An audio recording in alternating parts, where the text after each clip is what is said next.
বন্ধুসকল মানুহ এঘৰত সাপ ওলাইছে এডাল নহয় দুডাল নহয় অসংখ্য সাপ ওলোৱা দেখিবলৈ পোৱা গৈছে হিচাপ কৰি শেষ কৰিব নোৱাৰাকৈ সাপ ওলোৱা দেখিবলৈ পোৱা গৈছে মানুহ এঘৰৰ বাথৰুমৰ ভিতৰত এই যেটো ভয়ংকৰ দৃশ্য কেমেৰাত বন্দী হৈ পৰিছে বন্ধুসকল আৰু এই দৃশ্য দেখি পোৱাৰ লগে লগে স্থানীয় লোকসকলৰ লগতে সমগ্ৰ অসমবাসী ৰাইজৰ মনত এটা প্ৰশ্নৰ উদ্ভৱ হৈছে যে কেনেকৈ সম্ভৱ এটা বাথৰুমৰ ভিতৰত অসংখ্য সাপৰ পোৱালি ওলোৱাটো কেনেকৈ সম্ভৱ বন্ধুসকল আপোনালোকৰ মনতো নিশ্চয়কৈ প্ৰশ্নৰ উদয় হৈছে যে কেনেকৈ সম্ভৱ তাকো মানুহৰ বাথৰুমৰ ভিতৰত যেটো বাথৰুমত মানুহে সদায় গা ধুৱে কাপোৰ কানি ধুৱে গতিকে তেনেকুৱা এটা জেগাত মানুহৰ সাপৰ পোৱালি ওলোৱাটো কেনেকৈ সম্ভৱ বন্ধুসকল মই দৃশ্যটো আপোনালোকক দেখুৱাবলৈ গৈ আছো তাৰ আগতে আপোনালোকক এটা কথা কৈ থব বিচাৰিছো বন্ধুসকল বাথৰুমত হুমুৱাৰ আগমুহূৰ্ততে আপুনি 10 বাৰ মান চিন্তা কৰক কেনেবাকৈ আপোনালোকৰ হি বাথৰুমৰ ভিতৰটো হয়তো সাপে বাহ ল'ব পাৰে নাইবা সাপৰ পোৱালি হিচাপ কৰি শেষ কৰিব নোৱাৰা সাপৰ পোৱালি উদ্ঘাটন হ'ব পাৰে আহক বন্ধুসকল প্ৰথমতে এই দৃশ্যটো চাই লওঁ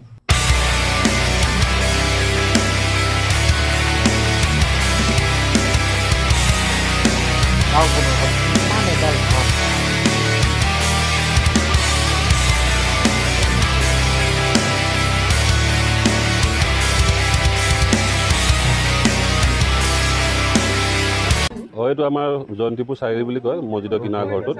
তাত আমাৰ যেটো নতুন বাথৰুম এটা ব্যৱস্থা কৰিছিলে বাথৰুমৰ ভিতৰত আমাৰ যেটো সিক্ৰেট কিলবেক নন ভেনামাছ স্নেক যেটো আমাৰ ধুৰা সাপৰ পোৱালি অগণন পোৱালি ওলাইছে মই এতিয়া প্ৰায় 30টা পৰা 35টাৰ ভিতৰত পোৱালি ধৰিছো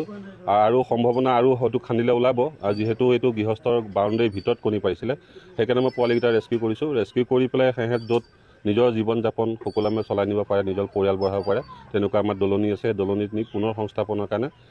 তাকে এৰি দিয়া হ'ব যেহেতু পানীৰ সাপ আৰু এইটো পানীতে এৰিব লাগিব ফেচবুকত দেখো বা মোবাইলৰ জৰিয়তে দেখা পোৱা যায় এতিয়া মানে ঘৰতে দেখি পেলাই মানে নিজকে ভাবিব পৰা নাই কি বস্তু হয় আৰু একদম বহুত ভয় লাগিছে ৰাতিপুৱাৰ পৰাটো খোজ পেলাবলৈ মন যোৱা নাই অগণন দেখিছোঁ আৰু মানে দাদাই খুচৰি দিছে নবৌ মই চাই মানে পাগল হৈ গৈছোঁ এনেকুৱা সাপ লাইফত দেখা নাই বাথৰুমৰ ভিতৰত হয় গা ধুবলৈ যাবলৈ ভয় লগা হৈছে বাহিৰত কাম কৰিবলৈও ভয় লগা হৈছে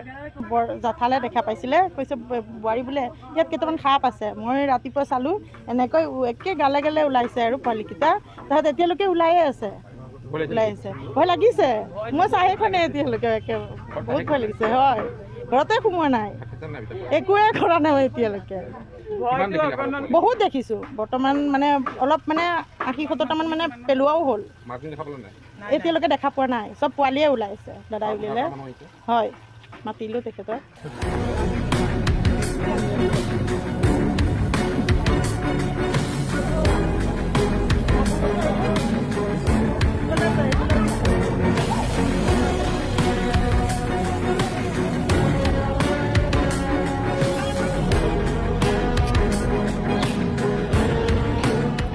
এইটো আমাৰ জয়ন্তীপুৰ চাৰিআলি বুলি কয় মছজিদৰ কিনাৰ ঘৰটোত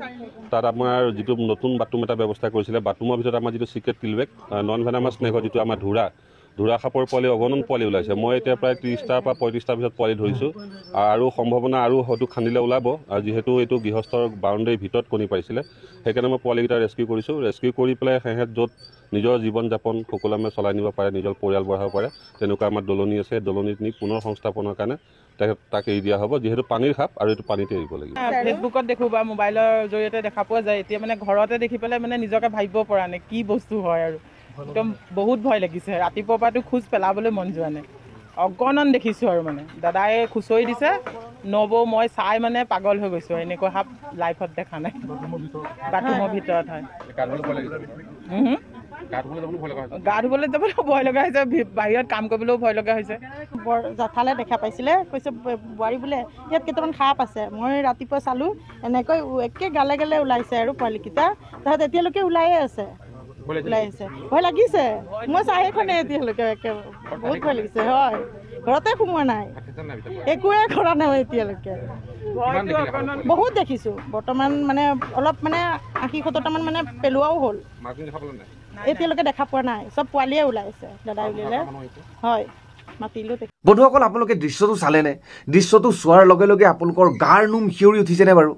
এডাল সাপ দেখি পোৱাৰ লগে লগে মোৰ গাৰ নোম শিয়ৰি উঠে নাইবা ধাতু ৰি যোৱা নিচিনা এটা অৱস্থা হয় গতিকে মোৰ জীৱন্ত কালত এনেকুৱা ধৰণৰ এটা দৃশ্য মই যদি দেখি পাওঁ নিজ চকুৰে তেতিয়াহ'লে মোৰ কেনেকুৱা এটা অৱস্থা হৈ যাব মই নিজেই ক'ব নোৱাৰোঁ বন্ধুসকল অসমীয়াত এষাৰ কথা আছে সাৱধানতাৰ মৰণ নাই গতিকে আজিৰ পৰা মই একেবাৰে সাৱধান বন্ধুসকল ঘৰৰ পৰা যদি বাহিৰলৈ যাওঁ বাহিৰৰ পৰা যদি ঘৰৰ ভিতৰলৈ সোমাওঁ চাৰিওফালে এবাৰ চকু ফুৰাই ল'ম তাৰ পাছতহে কিবা এটা কৰাৰ কথা চিন্তা কৰিম ক'ব নোৱাৰি ন কোনটো জেগাত সাপে বাঁহ লৈ থৈছে বন্ধুসকল নে কি মই সাৱধানতা আজিৰ পৰা অৱলম্বন কৰিলোঁ আপোনালোকেও সাৱধানতা অৱলম্বন কৰক কাৰণ সাপে এবাৰ কণী পাৰিবৰ বাবে মানুহৰ বাথৰুম চিলেকশ্যন কৰি লৈছে